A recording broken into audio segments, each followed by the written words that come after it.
News, ಇದು ನಿಮ್ಮ ಧ್ವನಿ. ನಮಸ್ಕಾರ. ಎಸ್ ನ್ಯೂಸ್ಗೆ ಸ್ವಾಗತ. ನಾನು ಎಸ್ ದೇವೇಂದ್ರಗೌಡ. ಇಂದಿನ ಮುಖ್ಯಾಂಶಗಳು. ಅಂಬೇಡ್ಕರ್ ಫ್ಯಾಷನ್ ಅಲ್ಲ, ದೇಶದ ಆಕ್ಸಿಜನ್. ಶಂಕರ್ ವಾಲೇಕರ್. ಸಚಿವೆ ಹೆಬ್ಬಾಳ್ಕರ್ಗೆ ಸಿಟಿ ರವಿ ಅವಹೇಳನ ಪದ ಬಳಕೆ ಮಾಡಿದ್ದು ಖಂಡನಾರ್ಹ. ಡಾಕ್ಟರ್ ನಾಗವೇಣಿ ಪಾಟೀಲ್. 36 ಮತ್ತು 40ನೇ ಉಪಕಾಲುವೆಗೆ ನೀರಿಲ್ಲ, ನೀರು ಹರಿಸುವಂತೆ ರೈತರ ಆಗ್ರಹ. ಅಂಗನವಾಡಿ ಕಾರ್ಯಕರ್ತೆ ಫೋನಿನಿಂದ ಅಶ್ಲೀಲ ದೃಶ್ಯ ವೈರಲ್, ಪ್ರಕರಣ ದಾಖಲು. ಕಾಳಸಂತೆಯಲ್ಲಿ ಪಡಿತರ ಅಕ್ಕಿ ಮಾರಾಟ ತನಿಖೆಗೆ ಕರ್ನಾಟಕ ರಕ್ಷಣಾ ವೇದಿಕೆ ಒತ್ತಾಯ. ವಾರ್ತೆಗಳ ವಿವರ. ಅಂಬೇಡ್ಕರ್ ಫ್ಯಾಷನ್ ಅಲ್ಲ, ಈ ದೇಶದ ವೆಂಟಿಲೇಟರ್. ಸಂಘ ಪರಿವಾರದ ಹಿನ್ನೆಲೆಯಲ್ಲಿ ಬಂದ ಕೇಂದ್ರ ಸಚಿವ ಅಮಿತ್ ಶಾ ಅವರು ಕೋಮುವಾದ ಮನುಸ್ಮೃತಿ ವಿಚಾರವೇ ಇಂದು ಈ ರೀತಿ ಹೇಳಿಕೆ ನೀಡಲು ಪ್ರೇರೇಪಣೆ ನೀಡುತ್ತಿದೆ ಎಂದು ಉಪನ್ಯಾಸಕ ಶಂಕರ್ ವಾಲೇಕರ್ ಹೇಳಿದರು. ನಗರದ ಪ್ರವಾಸಿ ಮಂದಿರದಿಂದ ತಹಸೀಲ್ದಾರ್ ಕಚೇರಿಯವರೆಗೆ ಕೇಂದ್ರ ಸಚಿವ ಅಮಿತ್ ಶಾ ರಾಜೀನಾಮೆಗೆ ಮತ್ತು ಗಡೀಪಾರಿಗೆ ಒತ್ತಾಯಿಸಿ ದಲಿತ ಪ್ರಗತಿಪರ ಸಂಘಟನೆಗಳ ಒಕ್ಕೂಟದಿಂದ ಪ್ರತಿಭಟನೆ ಹಮ್ಮಿಕೊಳ್ಳಲಾಗಿತ್ತು. ಗುಜರಾತಿನಲ್ಲಿ ಗಡೀಪಾರಾಗಿದ್ದ ವ್ಯಕ್ತಿ ಇಂದು ಕೇಂದ್ರ ಸರ್ಕಾರದ ಗೃಹ ಸಚಿವರಾಗಿದ್ದು ದುರಂತವಾಗಿದೆ. ಅಂಬೇಡ್ಕರ್ ಬಗ್ಗೆ ಲೋಕಸಭೆಯಲ್ಲಿ ಅವಹೇಳನವಾಗಿ ಮಾತನಾಡಿ ಅವಮಾನ ಮಾಡಿದ್ದು ಇದು ಅಂಬೇಡ್ಕರ್ಗೆ ಮಾಡಿದ ಅವಮಾನವಲ್ಲ, ಇಡೀ ಸಂವಿಧಾನಕ್ಕೆ ಮಾಡಿದ ಅವಮಾನ.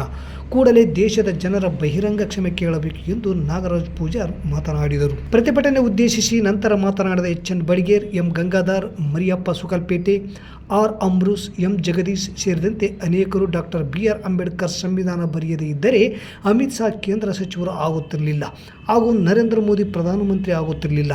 ಅಂಬೇಡ್ಕರ್ ಅನ್ನುವುದು ಫ್ಯಾಷನ್ ಅಲ್ಲ, ಈ ದೇಶದ ಶಕ್ತಿ. ಈ ರೀತಿ ಅಂಬೇಡ್ಕರ್ ಕುರಿತು ವಿವಾದಾತ್ಮಕ ಹೇಳಿಕೆ ನೀಡಿದ ಕೇಂದ್ರ ಸಚಿವ ಅಮಿತ್ ಶಾ ನಡೆಯನ್ನು ತೀವ್ರವಾಗಿ ಖಂಡಿಸಿದರು. ಈ ವೇಳೆ ಅಲ್ಲಮಪ್ರಭು ಪೂಜಾರ್, ಸುಭಾಷ್ ಫ್ರಾಂಕ್ಲೈನ್, ಮೌನೇಶ್ ಜಾಲವಾಡ್ಗಿ, ದುರ್ಗೇಶ್ ಕಲ್ಮಂಗಿ, ಶರಣಬಸವ ಮಲ್ಲಾಪುರ್, ವೀರೇಶ್ ಅಂಚನಾಳ್, ನಿರುಪಾದಿ ಸಾಸಲಮರಿ, ಹೊನ್ನೂರು ಕಟ್ಟಿಮನಿ, ನಾರಾಯಣ್ ಬೆಳಗುರ್ಕಿ, ಸಂಗಮೇಶ್, ನಾಗರಾಜ್ ಸಾಸಲಮರಿ, ಮಹೇಶ್ ಸುಕಲ್ಪೇಟೆ, ವೆಂಕಟೇಶ್ ಗಿರಿಜಾಲಿ, ಸಬ್ಜಲಿ ಸಾಬ್, ರಾಜಶೇಖರ್, ಮೌನೇಶ್ ದೊರೆ, ಸುರೇಶ್ ಕಟ್ಟಿಮನಿ, ಸುಭಾಷ್ ಜವಳಗೇರ, ಚಿನ್ನಪ್ಪ ಹೆಡಿಗೆಬಾಳ್ ಸೇರಿದಂತೆ ಇತರರು ಇದ್ದರು. ಅಂಬೇಡ್ಕರ್ ಏನ್ ಹೇಳಿದ್ರು ಗೊತ್ತಾ? ಒಂದು ಸಾರಿ ತುಂಡಾದ ನನ್ನ ದೇಶವನ್ನ ಮತ್ತೊಂದು ಸಾರಿ ನಾನು ತುಂಡು ಮಾಡಲಾರೆ ಅನ್ನುವಂತ ಸ್ಟೇಟ್ಮೆಂಟ್ ಕೊಡೋದ್ರ ಮುಖಾಂತರ ನಿಮ್ಮಂತ ಮೂರ್ಖರಿಗೆ ಅವತ್ತ ರಾಷ್ಟ್ರೀಯತೆ ಅಂದ್ರೆ ಅಂತ ಪಾಠ ಮಾಡಿಕೊಟ್ಟಿದ್ದಾರೆ. ಅವರ ರಾಷ್ಟ್ರ ಅಭಿಮಾನದ ಬಗ್ಗೆ ನೀವು ಕಿಂಚಿತ್ತೂ ಕೂಡ ಅನುಮಾನ ಪಡೋ ಅಗತ್ಯ ಇಲ್ಲ. ಯಾಕಂದ್ರೆ ನೀವು ನಕಲಿ ರಾಷ್ಟ್ರವಾದಿಗಳು. ನಿಜವಾದಂತ ರಾಷ್ಟ್ರವಾದಿಗಳು ಈ ದೇಶದ ದಲಿತರು, ಈ ದೇಶದ ದಮನಿತರು, ಈ ದೇಶದ ಶೋಷಿತರು ಅನ್ನೋದನ್ನ ಮರಿಬೇಡಿ. ನೀವು ಅಂಬೇಡ್ಕರ್ಗೆ ಅವಮಾನ ಮಾಡಿದ್ರೆ ಅದರ ಅರ್ಥ ಈ ದೇಶದ ಬಹುಸಂಖ್ಯಾತರನ್ನ ನೀವು ಕೀಳಾಗಿ ನೋಡದಂತೆ. ನೆನಪಿರ್ಲಿ, ಚರಿತ್ರೆಯಲ್ಲಿ ಸ್ವಾಭಿಮಾನಕ್ಕೆ ಪೆಟ್ಟು ಬಿದ್ರೆ ಏನೆಲ್ಲ ಆಗ್ತದೆ ಅನ್ನೋದನ್ನ ಅರ್ಥ ಮಾಡ್ಕೊಳ್ಳಿ. ಯಾಕಂದ್ರೆ ನಿಮಗೆ ಚರಿತ್ರೆ ಶುರುವಾಗದೆ 2014ರಿಂದ, ಹಂಗಾಗಿ ಹಿಂದೆ ಏನಾಗಿದೆ ಅಂತ ಗೊತ್ತಿಲ್ಲ ನಿಮಗೆ. ಬಂತು ಜನವರಿ 1, ಓದಿ ಚರಿತ್ರೆ. ಕೊರೆಗಾಂವ್ ಕದನದಲ್ಲಿ ಈ ದೇಶದ ಕೋಮುವಾದಿ, ಜಾತಿವಾದಿ ಸಾಮ್ರಾಜ್ಯವನ್ನ ಹೇಗೆ ಈ ದೇಶದ ದಮನಿತರು ಕಿತ್ತು ಹೋಗುದ್ರು ಅನ್ನೋದು ಗೊತ್ತಾಗ್ತದ, ನಿಮಗೆ ಎಚ್ಚರಿಕೆ ಆಗ್ತದ. ಹಾಗಾಗಿ ನಮ್ಮ ದಲಿತ ಪ್ರಗತಿಪರ ಸಂಘಟನೆಯಿಂದ ನಿಮಗೆ ಎಚ್ಚರಿಕೆ ಕೊಡೋದೇ ಅಂತಂದ್ರೆ, ಇಡೀ ದೇಶದ ಬಹುಪಾಲು ಜನರ ಒಂದು ಆತ್ಮಶಕ್ತಿಯನ್ನ ನೀವು ಅವಮಾನ ಮಾಡಿದಿರಿ. ಬೆಳಗಾವಿ ಚಳಿಗಾಲದ ಅಧಿವೇಶನದಲ್ಲಿ ಮಹಿಳಾ ಮತ್ತು ಮಕ್ಕಳ ಕಲ್ಯಾಣ ಸಚಿವೆ ಲಕ್ಷ್ಮೀ ಹೆಬ್ಬಾಳ್ಕರ್ ಬಗ್ಗೆ ಅವಹೇಳನಕಾರಿ ಪದ ಬಳಸಿದ ವಿಧಾನ ಪರಿಷತ್ ಸದಸ್ಯ ಸಿ.ಟಿ. ರವಿ ಅವರು ಬಹಿರಂಗವಾಗಿ ಕ್ಷಮೆಯಾಚಿಸಬೇಕೆಂದು ಕಾಂಗ್ರೆಸ್ ಪಕ್ಷದ ಮಹಿಳಾ ಘಟಕದ ಜಿಲ್ಲಾಧ್ಯಕ್ಷೆ ಡಾಕ್ಟರ್ ನಾಗವೇಣಿ ಪಾಟೀಲ್ ಆಗ್ರಹಿಸಿದ್ದಾರೆ. ಮಾಧ್ಯಮ ಪ್ರಕಟಣೆ ಹೊರಡಿಸಿರುವ ಅವರು ವಿಧಾನಸಭೆಯಲ್ಲಿ ಪರಸ್ಪರ ಚರ್ಚೆ ನಡೆಯುವ ಸಮಯದಲ್ಲಿ ಸಿ.ಟಿ. ರವಿ ಅವಹೇಳನ ಪದ ಬಳಕೆ ಮಾಡಿದ್ದು ಸರಿಯಲ್ಲ. ಯಾರೇ ಆಗಲಿ ಸದನದಲ್ಲಿ ತಾಯಿಯ ಸ್ಥಾನದಲ್ಲಿರುವ ಮಹಿಳೆಗೆ ಗೌರವ ಕೊಡುವುದನ್ನು ಕಲಿತುಕೊಳ್ಳಬೇಕು. ಇದರಲ್ಲೇ ಗೊತ್ತಾಗುತ್ತದೆ ಸಿ.ಟಿ. ರವಿಯವರು ಯೋಗ್ಯತೆ. ನಮ್ಮ ಸಂಸ್ಕೃತಿಯಲ್ಲಿ ಮಹಿಳೆಯರಿಗೆ ವಿಶೇಷ ಸ್ಥಾನಮಾನವಿದೆ. ಇದರ ಬಗ್ಗೆ ಅರಿವಿಲ್ಲದೆ ಸಂಸ್ಕಾರ ಮರೆತು ಒಬ್ಬ ಜನಪ್ರತಿನಿಧಿಯಾಗಿ ಸದನದಲ್ಲಿ ಸಾರ್ವಜನಿಕರ ಕುಂದುಕೊರತೆ, ಜನಸಾಮಾನ್ಯರ ಸಮಸ್ಯೆಗಳ ಬಗ್ಗೆ ಚರ್ಚಿಸುವುದನ್ನು ಬಿಟ್ಟು ಅವಹೇಳನ ಪದವನ್ನು ಅನೇಕ ಬಾರಿ ಬಳಸಿ ಹೆಬ್ಬಾಳ್ಕರ್ ಅವರಿಗೆ ಅವಮಾನ ಮಾಡಿದ್ದು ಇಡೀ ಮಹಿಳೆಯರಿಗೆ ಮಾಡಿದ ಅವಮಾನ. ಸದನದಲ್ಲಿ ಇಡೀ ರಾಜ್ಯದ ಜನರ ಸಮಸ್ಯೆಗಳನ್ನು ಚರ್ಚಿಸುವ ಬದಲು ಒಬ್ಬ ಮಹಿಳೆಗೆ ಅವ್ಯಾಚ್ಯ ಪದ ಬಳಕೆ ಮಾಡುವುದು ಅವರ ಘನತೆಗೆ ಸರಿಯಾದುದಲ್ಲ ಎಂದು ಡಾಕ್ಟರ್ ನಾಗವೇಣಿ ಪಾಟೀಲ್ ಆಕ್ರೋಶ ವ್ಯಕ್ತಪಡಿಸಿದರು. ಸಿಂಧನೂರು ತಾಲೂಕಿನ ಉಪಕಾಲುವೆಗಳಾದ 36 ಮತ್ತು 40ರಲ್ಲಿ ನೀರಿಲ್ಲ. ಸಮರ್ಪಕವಾಗಿ ಗೇಜ್ ಪ್ರಕಾರ ನೀರು ಸರಬರಾಜು ಆಗುತ್ತಿಲ್ಲ. ಸಸಿ ಮಡಿ ತಿಂಗಳಾಯಿತು, ನೀರಿಲ್ಲದೆ ಮುಂದೆ ದಾರಿ ಕಾಣದಾಗಿದೆ. ನೀರು ಹರಿಸಲು ರೈತರು ಇಂದು ಆಕ್ರೋಶ ವ್ಯಕ್ತಪಡಿಸಿದರು. 36ರ ಉಪಕಾಲುವೆ ಪಕ್ಕದಲ್ಲಿರುವ 32ರಲ್ಲಿ ನೀರು ಹರಿಯುತ್ತಿದೆ. ನಮ್ಮ 36ಕ್ಕೆ ಏಕೆ ನೀರಿಲ್ಲ? ಸಸಿ ಮಡಿ ಹಾಕಿ ತಿಂಗಳಾಗಿದೆ, ಗದ್ದೆ ರೆಡಿ ಮಾಡಿದ್ದೇವೆ, ನೀರಿಲ್ಲದೆ ಕೈಕಟ್ಟಿ ಕೂಡುವಂತಾಗಿದೆ. ಈ ಕಡೆ ಜನಪ್ರತಿನಿಧಿಗಳು ಗಮನ ಹರಿಸಿ ನೀರು ಬಿಡಿಸಲಿ ಎನ್ನುವುದು 36ನೇ ಉಪಕಾಲುವೆ ರೈತರ ಆಗ್ರಹವಾಗಿದೆ. 40ರ ಉಪಕಾಲುವೆಯ ಸ್ಥಿತಿ ಇದಕ್ಕಿಂತಲೂ ಭಿನ್ನವಾಗಿಲ್ಲ. ಅಲ್ಲಿಯೂ ಸಸಿ ಮಡಿ ಹಾಕಿದ್ದು ಕೆಳಭಾಗಕ್ಕೆ ಸರಿಯಾಗಿ ಗೇಜ್ ನಿರ್ವಹಣೆ ಮಾಡದ ಹಿನ್ನೆಲೆಯಲ್ಲಿ ನೀರು ತಲುಪುತ್ತಿಲ್ಲ. ಈ ಕುರಿತು ಮಸ್ಕಿ ಶಾಸಕ ಬಸನಗೌಡ ತುರ್ವಿಹಾಳ್ ಅವರ ಗಮನಕ್ಕೆ ರೈತರು ತಂದಿದ್ದು, ಶಾಸಕರು ಕೂಡ ಕಟ್ಟುನಿಟ್ಟಿನ ಆದೇಶ ಮಾಡಿದರು. ನೀರಾವರಿ ಅಧಿಕಾರಿಗಳು ಶಾಸಕರ ಆದೇಶವನ್ನು ಪಾಲಿಸುತ್ತಿಲ್ಲ. ಇದರಿಂದಾಗಿ ಸಸಿ ಮಡಿಗೆ ನೀರಿಲ್ಲದಂತಾಗಿದೆ ಎಂದು ರೈತರು ಆಕ್ರೋಶ ವ್ಯಕ್ತಪಡಿಸಿದರು. ಈ ವೇಳೆ ರೈತರಾದ ಹೇಮರೆಡ್ಡಿಗೌಡ, ಸುರೇಶ್ ಸ್ವಾಮಿ ಅರಳಳ್ಳಿ, ಪಂಪಪತಿ ನರೇಗಡದ ವಿರುಪಾಪುರ, ಬಸವರಾಜ್ 4 ಮೈಲ್ ಕ್ಯಾಂಪ್, ಅಮರೇಶ್ ಕುಂಬಾರ್, ವೆಂಕಟೇಶ್ ಮಡಿವಾಳ್, ಹನುಮರೆಡ್ಡಿ ಪಗಡದಿನ್ನಿ, ನಿರುಪಾದಿ ಜಾಲಿಹಾಳ್ ಹರಳಳ್ಳಿ ಸೇರಿದಂತೆ ಕೆಳಭಾಗದ ಅನೇಕ ರೈತರು ಇದ್ದರು. ಸರ್, ನಮ್ಮದೂರು ಹರಳಳ್ಳಿ, ಸಿಂಧೂರು ತಾಲೂಕು. ನಮಗೆ ಸಸಿಮಿಡಿ ನೀರು ಬರಬಲ್ವು. ಎಲ್ಲ MLರಿಗೆ ಹೇಳಿವಿ, ಎಲ್ಲರಿಗೆ ಹೇಳಿವಿ. MLರು ಕೂಡ ಫೋನ್ ಮಾಡಿ ಹೇಳ್ಯಾರ ನೀರು ಎತ್ತರ ಕಳಿಸ್ರಂತ. ಇವ್ರು ಅಧಿಕಾರಿಗಳು ಕೆಲಸ ಮಾಡವಲ್ರು. ಈಗ ಅಧಿಕಾರಿಗಳು ಬಂದ್ರೆ ಆಗಲೆಲ್ಲ ಗೇಜ್ ಎದ್ದಂಗೆ ಮಾಡ್ತಾರೆ, ಇಳಿಸ್ತಾರೆ ಇಟ್ಟಿಟ್ಕ.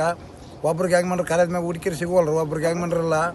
ನಾವು ಹೆಂಗೆ ಮಾಡಮ್ರಿ? ಅಂಗನವಾಡಿ ಕಾರ್ಯಕರ್ತೆಯ ವ್ಯಾಟ್ಸಾಪ್ನಿಂದ ಇತರರಿಗೆ ಅಶ್ಲೀಲ ಚಿತ್ರ ಇರುವ ದೃಶ್ಯಗಳು ಸೆಂಡ್ ಆಗಿದ್ದು, ಇದು ತಿಳಿದು ವ್ಯಾಟ್ಸಾಪ್ ಓಪನ್ ಮಾಡಿದರೆ ಆಗದೇ ಇದ್ದಾಗ ಗಾಬರಿಯಾದ ಕಾರ್ಯಕರ್ತೆ ಈ ಕುರಿತು ಪ್ರಕರಣ ದಾಖಲಿಸಿದ್ದಾಳೆ. ನಗರದ ಅಂಗನವಾಡಿ ಕಾರ್ಯಕರ್ತೆಯೊಬ್ಬರ ವಾಟ್ಸಾಪ್ದಿಂದ ವಿವಿಧ ಗ್ರೂಪ್ಗಳಿಗೆ ಅಶ್ಲೀಲ ದೃಶ್ಯ ಇರುವ ಭಾವಚಿತ್ರಗಳು ಹಂಚಿಕೆಯಾಗಿದ್ದು, ಈ ವಿಷಯ ಈಗ ಭಾರಿ ವೈರಲ್ ಆಗಿದೆ. ಇದು ಸುದ್ದಿಯಾದ ತಕ್ಷಣ ಎಚ್ಚೆತ್ತುಕೊಂಡ ಎಲ್ಲರೂ ತಮ್ಮ ವಾಟ್ಸಾಪ್ಗಳಿಗೆ ಬಂದ ಅಶ್ಲೀಲ ಚಿತ್ರ ಇರುವ ದೃಶ್ಯಗಳನ್ನು ಡಿಲೀಟ್ ಮಾಡಿದ್ದಾರೆಂಬ ಮಾಹಿತಿ ಇದೆ.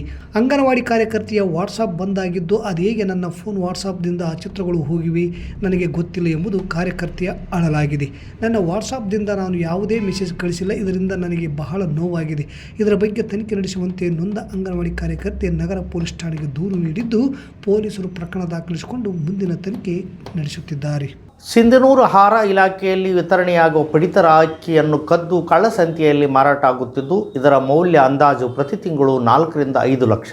ಇದರಲ್ಲಿ ಆಹಾರ ಸೇರಿಸ್ದಾರ್ ಮತ್ತು ವ್ಯವಸ್ಥಾಪಕರ ಪಾಲಿತ್ತು. ತನಿಖೆಗೆ ಕರ್ನಾಟಕ ರಕ್ಷಣಾ ವೇದಿಕೆ ಒತ್ತಾಯಿಸಿ ಜಿಲ್ಲಾಧಿಕಾರಿಗಳಿಗೆ ತಹಸೀಲ್ದಾರ್ ಮೂಲಕ ಮನವಿ ಸಲ್ಲಿಸಿದರು. ಕರ್ನಾಟಕ ರಕ್ಷಣಾ ವೇದಿಕೆ ಎಚ್ ಶಿವರಾಮೇಗೌಡ ಬಣದ ತಾಲೂಕಾ ಸಮಿತಿಯಿಂದ ಇಂದು ಜಿಲ್ಲಾಧಿಕಾರಿಗಳು ರಾಯಚೂರು ಇವರಿಗೆ ತಹಸೀಲ್ದಾರರ ಮೂಲಕ ಆಹಾರ ಇಲಾಖೆಯಲ್ಲಿ ನಡೆಯುವ ಪಡಿತರ ಅಕ್ಕಿ ಕಾಳಸಂತೆ ಮಾರಾಟ ತಡೆಗಟ್ಟಲು ಮನವಿ ಸಲ್ಲಿಸಲಾಯಿತು. ಪ್ರತಿ ತಿಂಗಳು 4 ರಿಂದ 5 ಲಕ್ಷ ಪಡಿತರ ಅಕ್ಕಿ ಕಾಳಸಂತೆಯಲ್ಲಿ ಮಾರಾಟ ಆಗುತ್ತಿದ್ದು, ಇದರಲ್ಲಿ ಆಹಾರ ಸೇರಿಸ್ದಾರ ಮತ್ತು ವ್ಯವಸ್ಥಾಪಕರ ಪಾಲಿದ್ದು, ಸೂಕ್ತ ತನಿಖೆ ಮಾಡಿ ಕ್ರಮ ಕೈಗೊಳ್ಳಲು ಜಿ. ಸುರೇಶ್ ಗೊಬ್ಬರ್ಕಲ್ ಮತ್ತು ದಾವಲ್ ಸಾಬ್ ದೊಡ್ಡಮನಿ, ಬಸವರಾಜ್ ಹೂಗಾರ್, ವೆಂಕಟೇಶ್ ಮಸ್ಕಿ, ಮೆಹಬೂಬ್, ವಿಘ್ನೇಶ್, ರವಿ ದಳಪತಿ ಸೇರಿ ಮನವಿ ಸಲ್ಲಿಸಿದರು.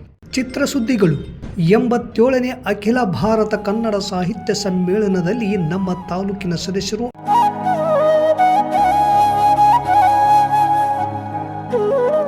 ಮಂಡ್ಯದಲ್ಲಿ ನಡೆದ 87ನೇ ಅಖಿಲ ಭಾರತ ಕನ್ನಡ ಸಾಹಿತ್ಯ ಸಮ್ಮೇಳನದ ಕೆಲವು ದೃಶ್ಯಾವಳಿಗಳು ಈರಣ್ಣ ಬೆಂಗಾಲಿ ಕಣ್ಣಲ್ಲಿ.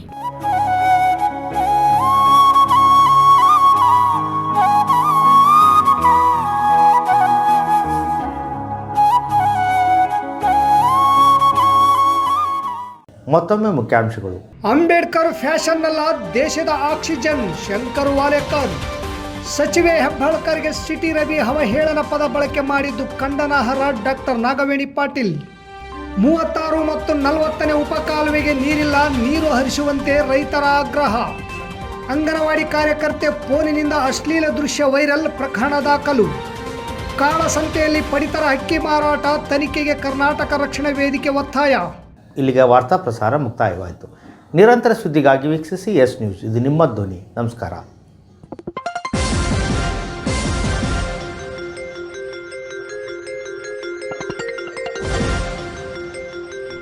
ಎಸ್ ನ್ಯೂಸ್, ಇದು ನಿಮ್ಮ ಧ್ವನಿ.